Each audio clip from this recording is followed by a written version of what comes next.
Welcome students. We are living in the 21st century and we remember from a closed, cloistered world to an opened up and liberated one, the human history has come a long way. How did it happen?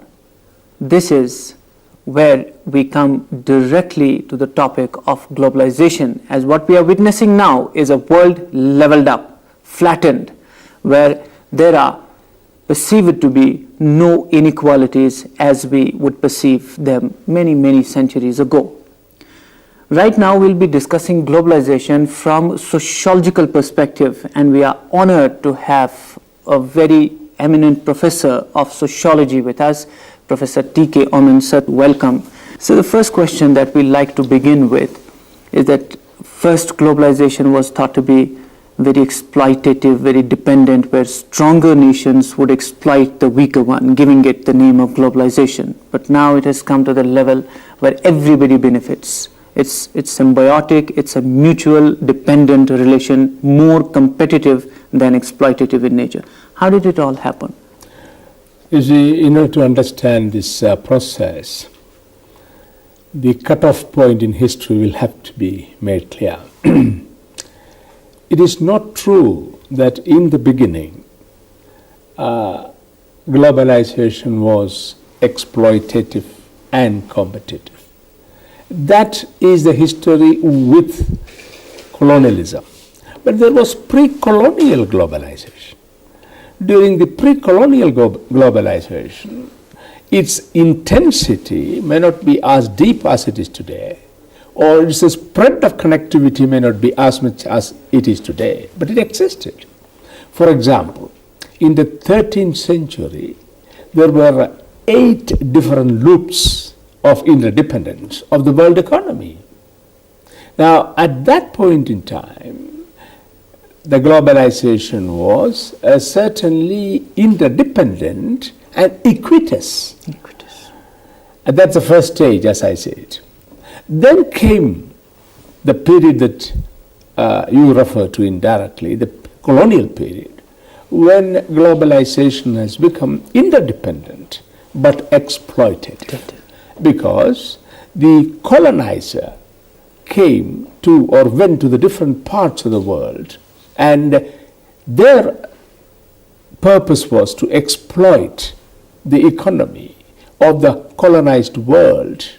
For example, Dr. Dadabhai Naoroji referred to the draining of Indian economy.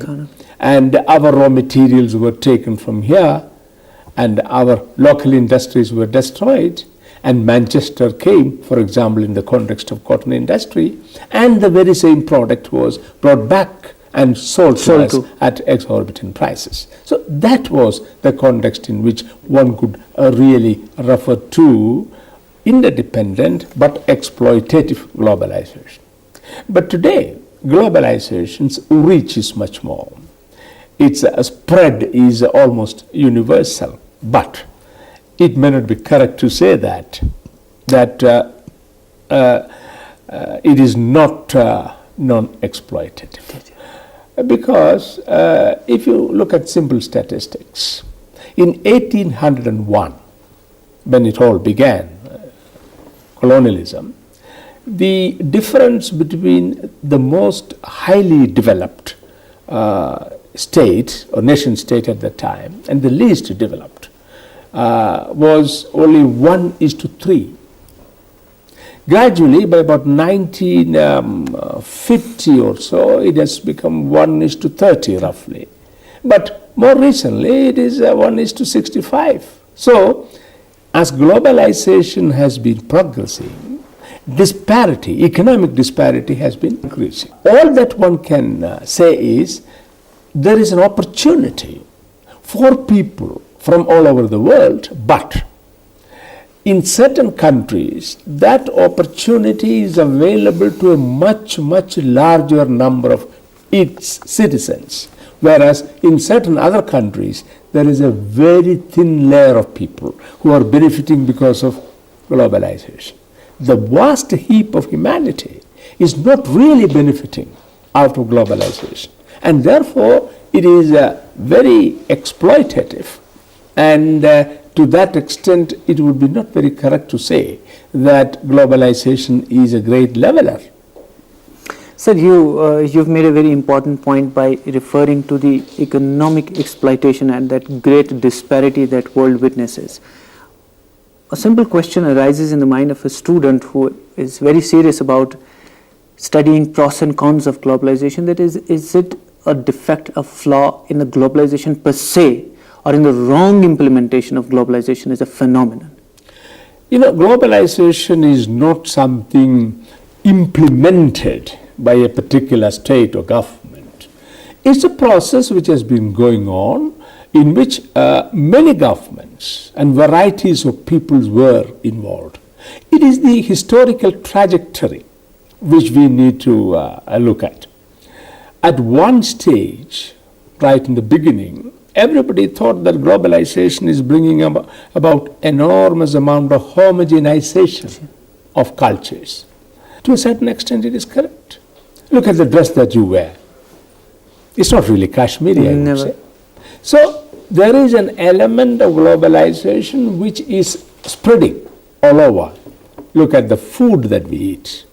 Look at the dress that we wear. McDonald's is getting universalized day by day. That's right. Or look at the institutions that we have.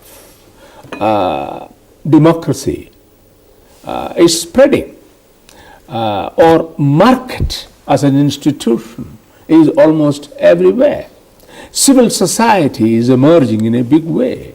So you will find there is a segment of reality, social reality, which is spreading. To that extent, we can say there is a homogenizing tendency in the world through globalization. But that very process is very scary. The moment that your institutions and values are eroded, you get a little nervous. I frequently refer to the phenomenon of loss of nerve. This loss of nerve would search for an identity.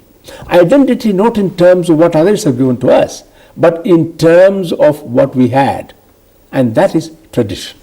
So do you mean that there's been a substantial erosion of identity? Because when you're pointing towards, look at the dress, the food habits, the manner with which we prefer to live our life, is it then Americanization or Westernization in the disguise of globalization?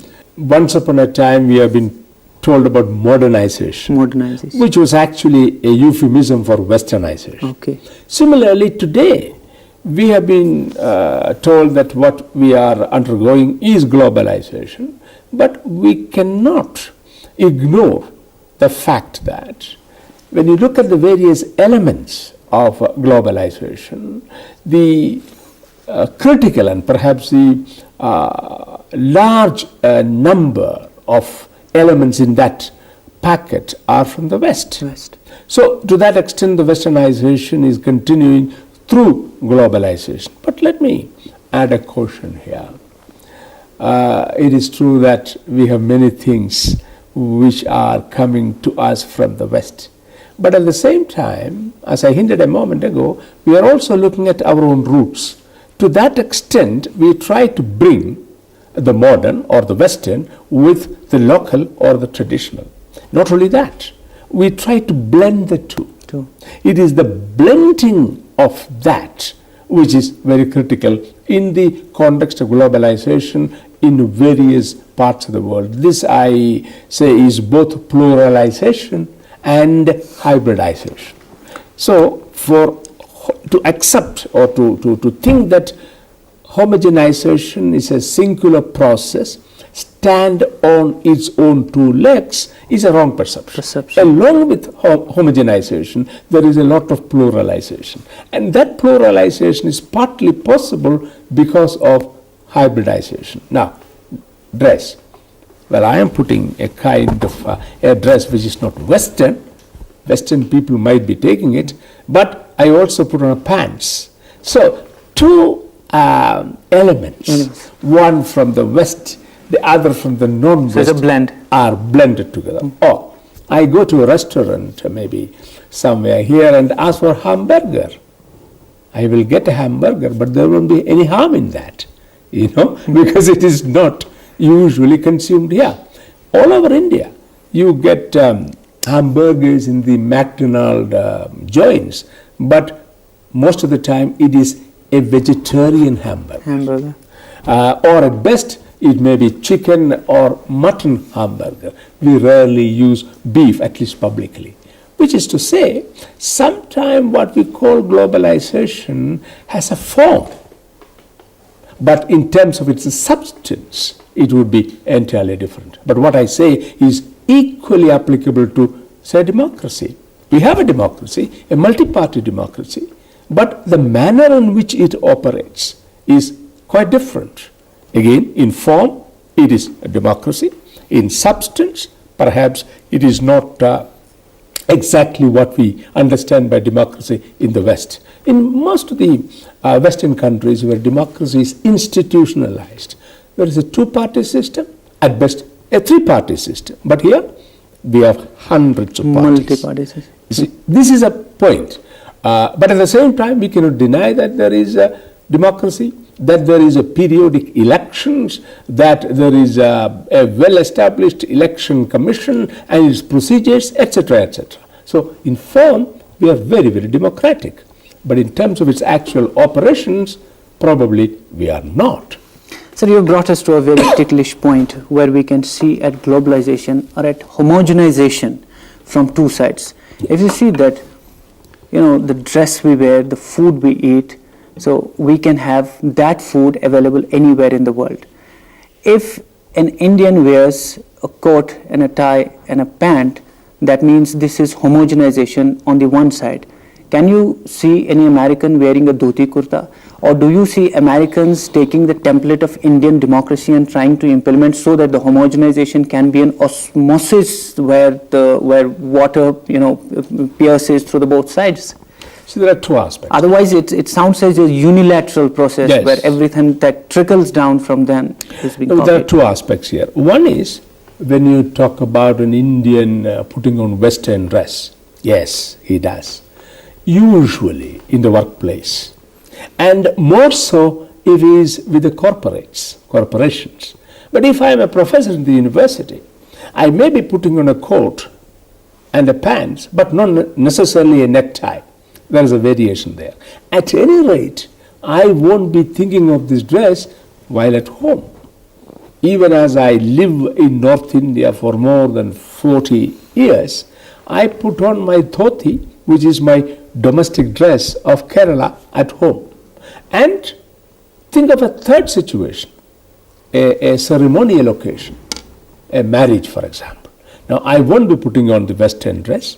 Neither would I be putting on the local informal dress. Yes. There is a third kind of a dress which is believed to be more appropriate to that occasion. What I'm trying to say is, even in the dressing pattern, there is a multiplicity, depending upon the context. Does it go reverse also? Yeah, that's to which I'm coming. Now, think of a Westerner. Usually, he has the same pattern. Now, there is a lot of popularity for what is called the ethnic dress. By ethnic, they usually mean non-Western. Many foreigners put on their kurta and pajama and things like that, as much as they eat our food. But, as I said earlier, as we do, on formal occasions, they have their own dress. So that commonality that we are referring to really refers to the formal work situation. Both Indian and American or European do put on that. But beneath is all different. So what you have is a coexistence of the local, traditional. And the universal at the general. And it has various permutations and combinations. That combination may not be the same as in Brazil, say as it is in India or Italy. So it is this mutation of dress or food or institutions. Interchangeability. Yes, and also think of marriage. Generally speaking, if you look at anthropological literature, there is a time where polygamy was very common all over the world. Now, it is gradually changing. Some or other we come to the understanding that monogamy is a better form of marriage that gives adequate dignity to the woman, etc., etc. But that does not mean that monogamy is practiced everywhere in the same form. In some places, certainly polygamy exists. But in the West, where monogamy is insisted, what really happens is, as some sociologists would call, serial monogamy. You marry one after another. So from simultaneity, you turn to sequentiality. I have a wife for 3 years, then I divorce, I go for one at a time. One at a time. So, which is different from the traditional understanding of a life partner existing for the entire span of the marriage life. Sir, if we see globalization from a political perspective, we call it democratization or pluralization of the world. Yes. From a cultural perspective, we say that identities, racial, parochial identities are getting gradually eroded, and we are becoming the citizens of earth rather than the citizens of our respective nation states. Or from economic, we say that even we talk about a common currency, or from linguistic perspective, we talk about a common language.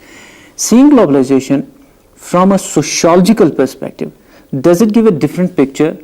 How is sociological perspective different from political or economic or cultural perspective of globalization? See, the economist or the economic perspective generally focus on the economic institutions, finance, trade, things of that kind, which is very important. The political scientists, on the other hand, focus on the state and related institutions. Whereas in sociology, we not only encapsulate economic and political, but we go much beyond it, social and cultural. And therefore, what could be called a sociological perspective is a more inclusive, more encompassing perspective, but because it touches every aspects of our life, of everyday life, of life in the formal and work context, etc., etc. But let me respond to the particular term that you have used, that we are citizens of the world. Or we are the members of our respective nations, or races or breeds, whatever. Now, I keep on hearing the notion of a world citizenship. Some or other, I am not easily reconciled to that idea, because you cannot think in terms of a citizenship independent of a state. Okay. There is no world state as of now. There are some world organizations, United Nations, for example. But unless there is a world state, technically speaking, there cannot be a world citizen. Citizens being the products of state or state system, we have as many varieties of citizens as there are states. For example, the latest count is that United Nations have something like 220 member states. So, I am here sitting in Kashmir today. A few miles from here, if I want to cross the border, immediately they ask for my passport. They don't ask what is my religion. I may be a Muslim. They don't ask what food you eat. But then your citizenship. Yes. Your relationship to your particular state you belong to. And that's what the passport is. And they ask, do you have a visa to enter? If I don't have a visa, in spite of all my other identities, which may be sometimes common with them, they said, no, thank you, go back. So, citizenship is necessarily an identity which is emerging out of the womb of the institution of state. And we should not forget that. Having said this, one can always argue or think of an orientation which goes beyond one's own state. There's a consciousness of being a cosmopolitan without holding a passport view. That's right. That's very true. So we are very firmly anchored to our citizenship in the state. But when it comes to culture, we have to think in terms of the hybridity that I've referred to. We borrow from all over the world. Now, today, for example, typically, when you are in Kashmir, you ask for Kashmiri food. But we also know other kinds of food, non-Kashmiri Indian, as well as non-Indian, Western, European or American, or whatever is available. But this food is also very much negotiated. Suppose I come and eat the Kashmiri food here, not that I can eat that every day at home. So at home, all of us have a routinized way of doing things, whether it is dress or food or whatever. But on occasions, we also have the possibility of getting accessibility to others. In that context, one might think of globalization as expansion of choices. Our choices are increasing. I can eat Italian pizza today, and then Kashmiri food, the choicest, and day after tomorrow I may eat masala dosa. But that possibility was limited earlier. To that extent, globalization can be seen as continuous expansion of one's choices, but it has a problem. This possibility of continuous expansion of choice also leads to frustrations. I know it is there, but it is not available to me. Even if it is available, I cannot get accessibility to that for a variety of reasons. Even if it is available and accessible, I cannot afford it. Okay. So true globalization would then mean availability, accessibility, and affordability. Ideally speaking. Ideally speaking. And that's the point I made. Globalization is deepening disparities. For the vast majority of the people, it exists, but it exists in the television. Okay. But it is not available to you or me on an everyday basis as and when we want it.